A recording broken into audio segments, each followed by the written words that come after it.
Hello and welcome to Cloud World 2023. This is a short presentation on the new graph capabilities in the SQL engine in Oracle Database 23c. My name is Hans Fiemann, and I'm a product manager on the Oracle Database team. My colleague Vlad Haprian and I, we have prepared this short presentation for you. And because it's so short, it's really meant to be like an appetizer, okay? So we're not going to cover all the use cases and the customer projects. We're also not going to describe all the new SQL constructs in detail. What we'd like to do is to explain to you a concrete end-to-end example. And to illustrate what we mean, we'll be showing live demos for the most part, okay? At the end of the talk, you will hopefully have an idea of how you can use this graph feature, these graph features to simplify database development. And if you're not familiar with graph databases yet, let me just spend 1 minute on the basics. With graph technologies, rather than thinking of data as rows and columns and tables, you focus on the connections between your entities. What you do is to represent entities as what we call vertices, or some people say nodes in the graph, and relationships as what we call edges or links in the graph, right? And that gives you data structures like the ones you see depicted here, right? In a retail scenario, you might represent your customers as vertices and your products as vertices, and whenever a customer purchases a product, you create an edge between the customer and the product. Right? Some people think that graphs can tackle only very specific use cases like social network analysis, but graphs can actually be used for tons of other things. You can essentially model anything as a graph. Right? That said, graphs are particularly useful if your data form some kind of network, right? Which is what you would have in workflow systems, or if you look at financial transactions between accounts, or what you have in hierarchies like in bill of material data. Why? Because with graph technologies, you can easily analyze paths, giving you indirect connections, and patterns, like, for example, circular paths or the like.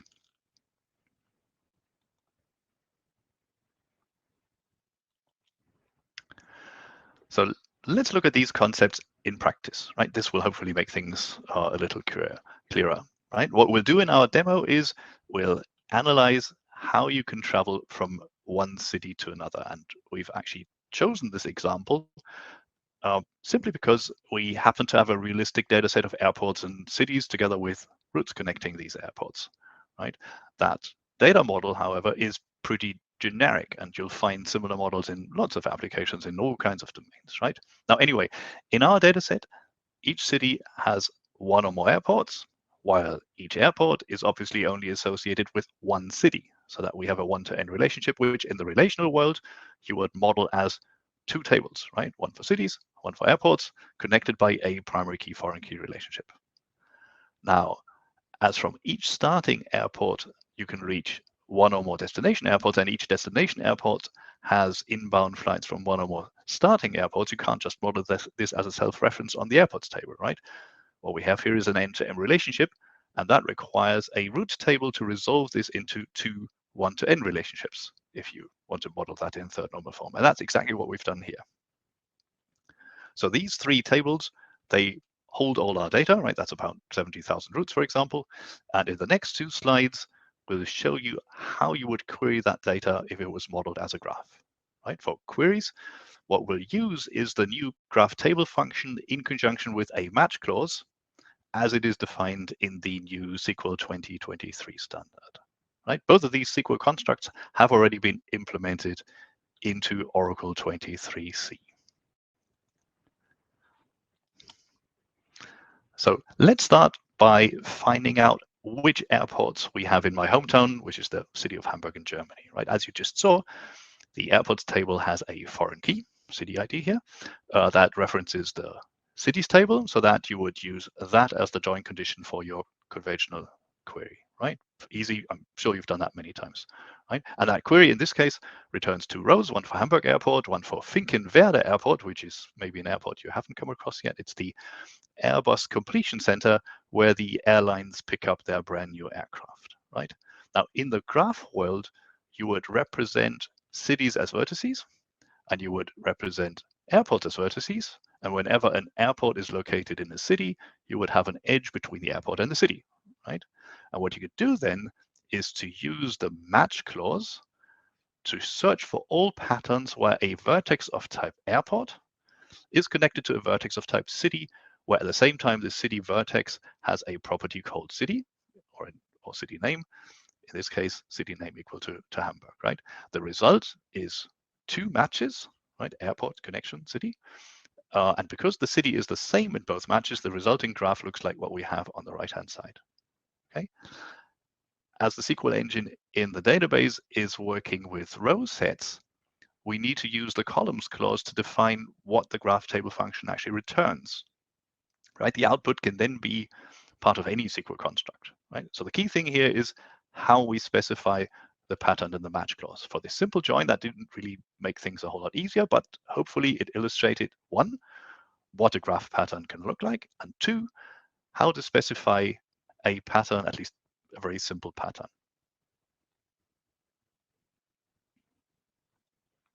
Now, things become slightly more interesting if you want to find all airlines connecting Hamburg Airport and London Heathrow, in this case designated by their IATA codes HAM and LHR respectively, right? In the relational query, we would need two joins, right? Airports table to routes table for the origin, and then again routes table to the airports table for the destination, right?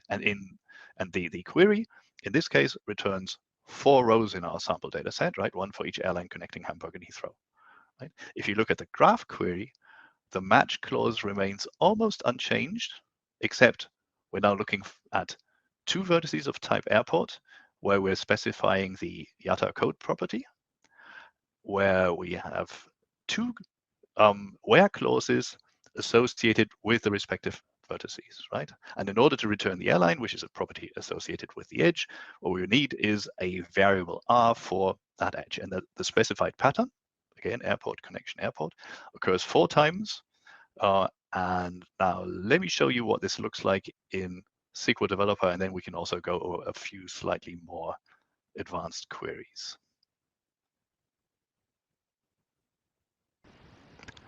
Okay, so here is the graph query which we just saw in SQL Developer, right? So we're looking for all matches where a vertex representing Hamburg Airport is connected through an edge of type route to a vertex representing Heathrow Airport, and we are selecting the airline, which is a property on the route. Okay, here are the results. Let me briefly zoom in a little so that you can see a bit better. Right, so that gives us all the flights between Hamburg and Heathrow. Now, the nice thing about graphs is they have directed edges. So if we are now looking for not only the flights from Hamburg to Heathrow, but also the flights from Heathrow to Hamburg, all we need to do is to replace the directed edge in the query here with an undirected edge, and then we're also getting the airlines which operate flights in the opposite direction, which in this case obviously are the same airlines, right? Good. So not earth-shattering, but already a bit more useful, shall we say. Okay, now let's move on to the next query. The nice thing about graph pattern matching queries is that you can have repetitive patterns. So for example, if you wanted to find out how many destinations I can reach from Hamburg Airport with one stopover, the query would look like this. The match clause, again, we have the vertex representing Hamburg Airport, and we are looking for all matches where we have 2 consecutive edges of type route connected to a destination airport. And we also have the additional predicate that we want the destination airport to be different from the origin, right? We run this. We get 884 different destinations which I can reach with 2 flight segments from Hamburg Airport in this data set. Right? We can actually extend that a little bit by not only looking at the destination airports, but actually looking at the destination cities. That would make the match clause a little longer. It would be a longer pattern representing what we're looking for, but you can very elegantly add this, so again, we have the vertex representing Hamburg Airport. We have two consecutive edges of type root, which end up at a destination airport. And that airport, in turn, is connected through some edge, which we know is located in edge, to a vertex of type city. And here we're just counting the different city names, right? So that gives us 857, which is a little less than what we had in terms of airports, because in some cases one city has more than one airport. Good. And now on to the next query. In the next query, we're looking at the number of different options I have to go from Hamburg Airport to Burgtown in Australia.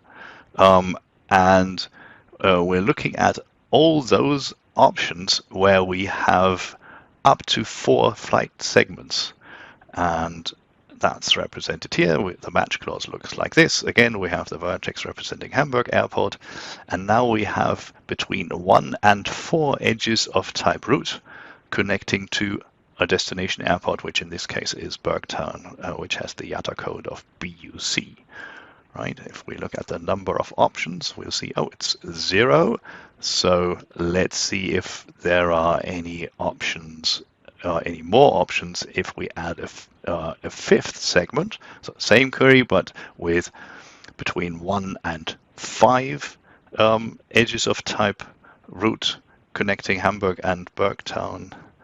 And there we go.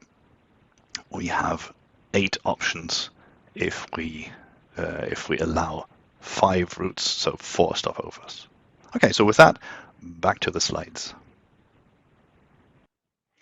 Now, to use the graph table function and the match clause, there's actually one thing you need to do up front, which is you need to map your relational model to a graph model, right? And the new SQL standard has a create property graph statement for that purpose, right? That create property graph statement probably looks a bit daunting at first, because in one single statement, we're mapping all these things at once.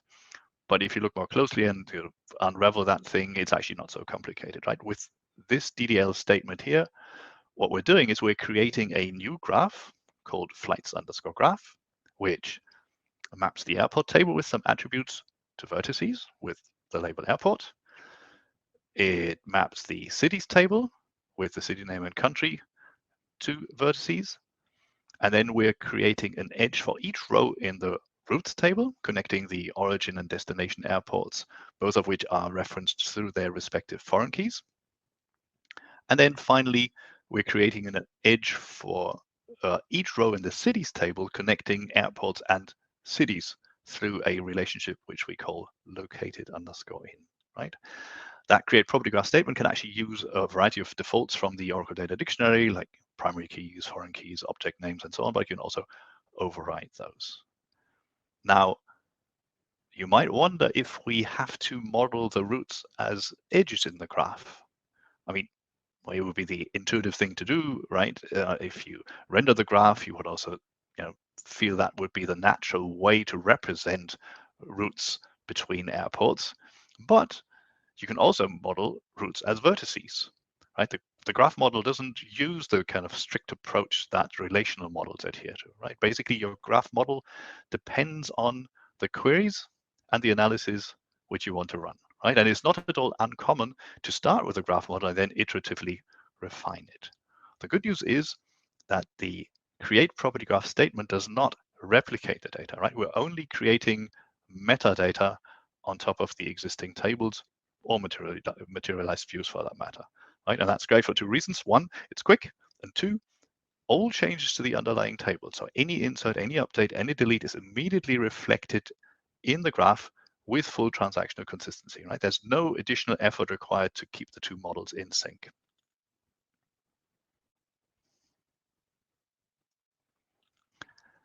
Now, let's assume we want to extend our network of flights between airports with train connections, right? And those train connections come from another table called, well, train connections. To make it easy, what we're using is we're using the train connection table in conjunction with the existing airports, right? So that we can use the same foreign keys here, right?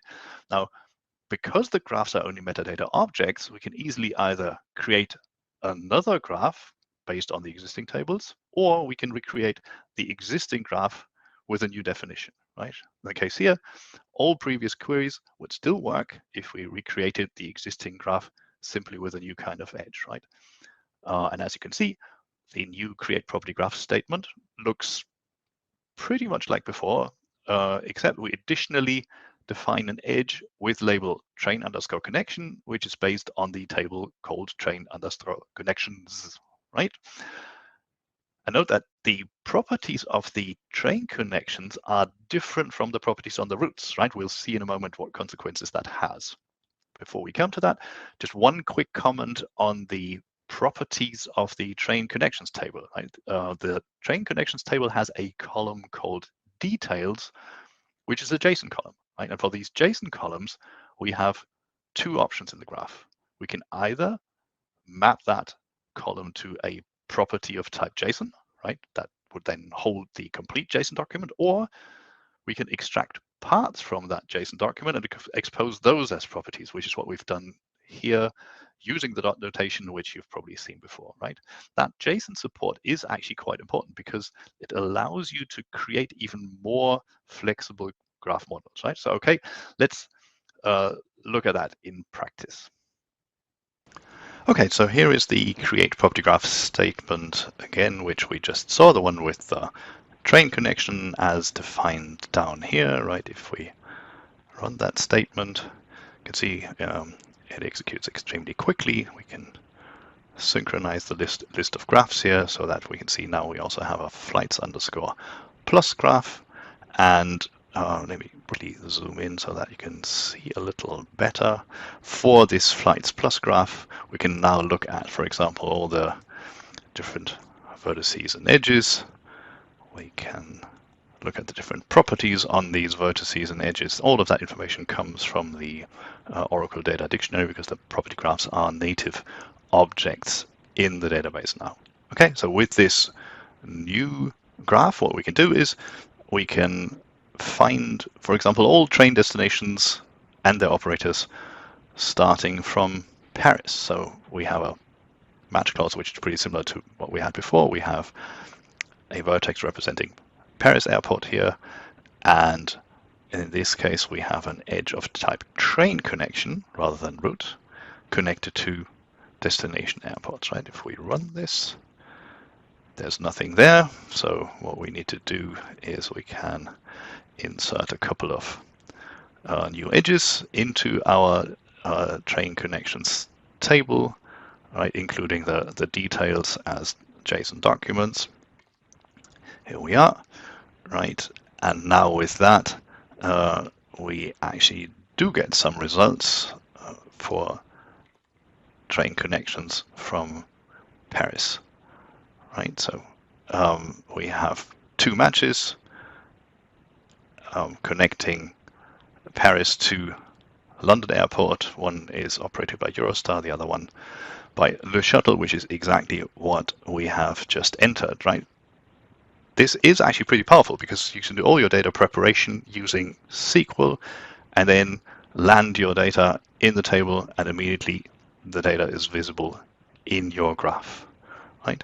And if we now look at, first of all, just the flights connecting Paris and London, right? We have a match clause which essentially takes the city of Paris, connected through a located in edge to all of the airports in Paris, and then connected through an edge of type route to a destination airport, which in turn is connected through a located in relationship to the city where we're explicitly selecting City of London in the UK, right? So this is all the cities, and we're looking at the IATA codes and the airlines connecting these two airports. Those of you who are flying a little more frequently, you might recognize the French airports as Charles de Gaulle and Orly from Paris, and London is represented by Luton, Gatwick City, and Heathrow Airport, right? Good. Now, if we don't want to look at flights only, but flights and train connection, the train connections, the only change we need to do is we need to have for the central route where we had the flight previously, we can say we want edges of either type route or type train connection. And then if we run this, these are the results we get.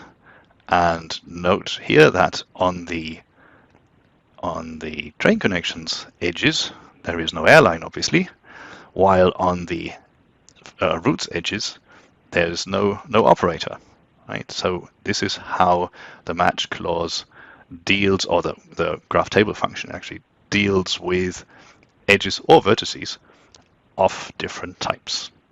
Good, so with that, back to the slides. Good. So one more comment on the last query, which we just saw. With conventional join syntax, that query without train connections would already require 4 joins, right? And taking into account the train connections would lead to another 4 joins and a union all, right? And even that is not entirely straightforward because the queries would return different columns and so on. So the graph representation in the match clause is actually pretty compact. Right. Anyway, if you look at that output, those tabular results, they really call for some visualization, right? And that brings us to the topic of tooling, right? If you want to render the graph, like what we have here on the right-hand side, you can use the standalone graph visualization tool that comes for free with the database license, or if you want to build your own web-based applications, what you can do is you can use the JavaScript API that we've made available earlier this year, right? That JavaScript API is also what we've used ourselves to build a plugin for Oracle Apex, right? And we'll show that in just a second. Before we do, just one more quick comment. The SQL-based graphs that we've shown you here, they can also be consumed by Graph Server. Now, for those of you who are not so familiar with Oracle Graph, just to clarify, Graph Server is the in-memory analytics engine that provides graph pattern matching queries and graph algorithms in conjunction with Oracle 12.2 and above, so with older releases of the database. But you can also use that to your benefit in conjunction with Oracle 23c, because that engine is what we used previously. And if you use Graph Server, you have access to additional language constructs in the match clause. You would have things like shortest path and cheapest path and so forth. Plus, you have access to over 60 graph algorithms, from ranking to community detection to edge prediction to graph neural networks and what have you. Right now, unfortunately, Graph Server is beyond the scope of this short presentation, but it is covered in a number of other Cloud World talks. Now, back to the topic of graph visualization. Okay, so this is the graph visualization tool that comes with the product. Here we go. Let me just quickly log in, and then let's use the SQL PGQ query, which we just saw, and see how we can graphically render that. So if I copy this thing here, what you'll already notice is that in the columns clause, we do not have the attributes as we did before, because from those we cannot construct the graph. But what we've done is we have used built-in functions called vertex ID and edge ID, which allows the visualization component to construct the graph from the different identifiers and then render the graph in a visual form. And then from there you have a whole lot of options to graphically render this. In this case, we have used a forced layout, but we can also use something more hierarchical maybe, and we can also move things around. So you can see, we've got the different vertices here. We can get things ordered a little bit. You can interact with the graph. You can look at the different attributes, like here this is the vertex representing the city of London and so forth. There's tons of options to graphically render the results that you have, but just so that you have an idea of what this tool looks like. And as I said, we've used the JavaScript library, which this is based on, also to build a plugin for Oracle Apex, and I have already prepared a little page here, which is dead simple. It only has the plugin included on that page, and if you look at it, the same SQL query which we just saw with the columns clause including all the vertex ID and edge ID terms, that is being used here as well, except we are also wrapping this into a by means of a function in order to convert the output into a JSON document, which then the visualization component understands. And with that, we have a bunch of visualization options which you can choose here. Like you can choose the layout and you can mess around with the styles and so on.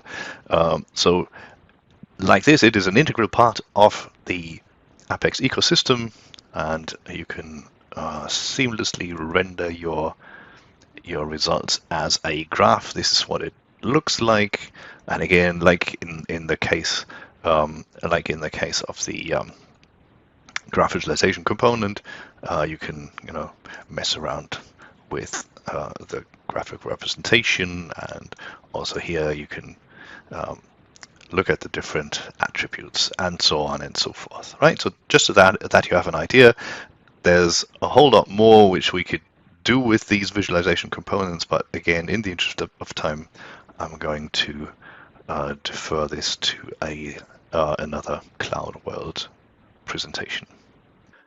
So, as I mentioned in the beginning, this presentation is really only meant to be more like an appetizer. Still, I hope it's become clear that graphs give you a different view on your data, right? They have a focus on the relationships between entities. They allow you to do new kinds of analysis, and they enable you to write pretty compact SQL statements that perform pattern matching or path queries or the like, right?